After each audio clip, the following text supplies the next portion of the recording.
بسم الله الرحمن الرحيم، والصلاة والسلام على أشرف المرسلين. أما بعد، أحييكم بتحية الإسلام ألا وهي السلام عليكم ورحمة الله تعالى وبركاته. طبتم وطاب ممشاكم وتبوأتم من الجنة مقعدا إن شاء الله. نشكر النادي جيل الجديد للقراءة على الاستضافة، وأيضا نشكر المولدي على حسن الاستقبال. أول ما دخلنا المكتبة دخلنا ديريكت بالبيرو تاع المولدي. نشكركم أنتم على الحضور تاعكم كلكم باسمه وجميله واسمه. أنا كنت نتمنى أنه الحضور يكون أكثر من هذا، يعني ما يكونش حضور محتشم. كنت نتمنى أنه يكون حضور يعني أنا كي ندخل ما نلقاش بلاصة ونقعد. علاه بمثل هذه اللقاءات نخلق جسر التواصل والمحبة بيننا. جسر التواصل والمحبة يكون باللقاءات هذه، ولازم هذه اللقاءات باه تكون لازم تكونش عندنا فلان علان وخلفيات تكون سلبية. علاه؟ لأنه اليد الوحدة راهي ما تصفقش يا جماعة، والله واحد لا يقدر يخدم شيء. والأستاذ المولدي سلطاني راهو من المجاهدين تاع مدينة الشريعة في المجال تاع الثقافة. نحن كنا صغار كانوا هما المؤطرين تاعنا، الشباب والرياضة كانت هي اللي مؤطرتنا. كما قال لكم المولدي كانوا يتعبوا، ممكن حتى الإهمال الأسري كاين، والله يخلي ولاده ويخلي الزوجات تاعو كذا على جال واش مش هو يخلص عليها.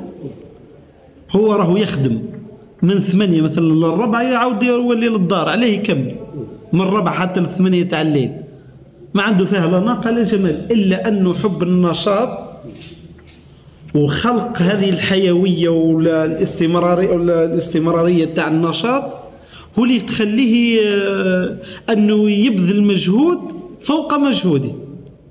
راهي لازم تكون كيما كذا. نحن درك الحمد لله هاي الدولة مسخرت لنا فضاءات باه نمارسوا فيها النشاط، وتبان لي المكتبة العمومية راهي ماهيش بالدراهم، يعني الحمد لله ما عندناش الخوصصة، نجو نمارسوا النشاط تاعنا كما نحبوا نحن مجاني. هذه المجانية هذه نستفيدوا منها.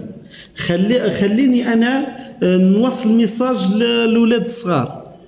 درك أنت كرئيسة النادي رايح غدوة إن شاء الله واحد من البنات هذا من الولاد يكون في بلاصة كرئيس نادي.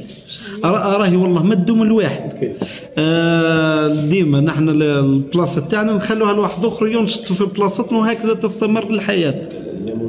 تسليم كرسي السلطة ماهوش كرسي السلطة ولا نسيس الأمور، ولكن خليني درك نحكوا على النشاطات الثقافية. أنا كنت رئيس جمعية نمدها لواحد آخر، كنت لهنا رئيس النادي نشوف طفلة ناشطة نخلي لها تنشط تكون حتى هي قائدة باه تزيد تنجح وباه تزيد تواصل. ولكن كنعرقلها أنا ونكسرها ونثبطها ونقول لها باللي النادي هذا ما فيه والو كذا راح تفشل. هي أصل النشاطات هذه الثقافية راهي خير ما تروح للدروغ، خير ما تروح لأشياء لا تحمد عقباها. هي نشاطات ثقافية تربوية اجتماعية. نحن كل دار الشباب وكذا والاحتضان تاع المساجد والناس الكبار اللي كانوا حملوا رسالة نبيلة، والله غير نروحوا الاشياء ما على بالناش نحن كيفاش تكون النهايه تاعنا.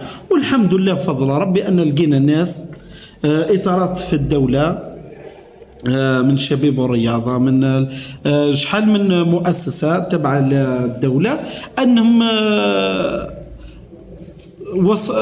وصلونا البر الامان باش بالنيه الصادقه. راهي النيه ثاني، كي تكون النيه تاعك صادقه راك تنجح. تكون النية تاعك ماهيش صادقة والله ما دير شيء. ابذل المجهود تاعك كما تحب، وقلت لكم يد الله مع الجماعة، وبارك الله فيكم.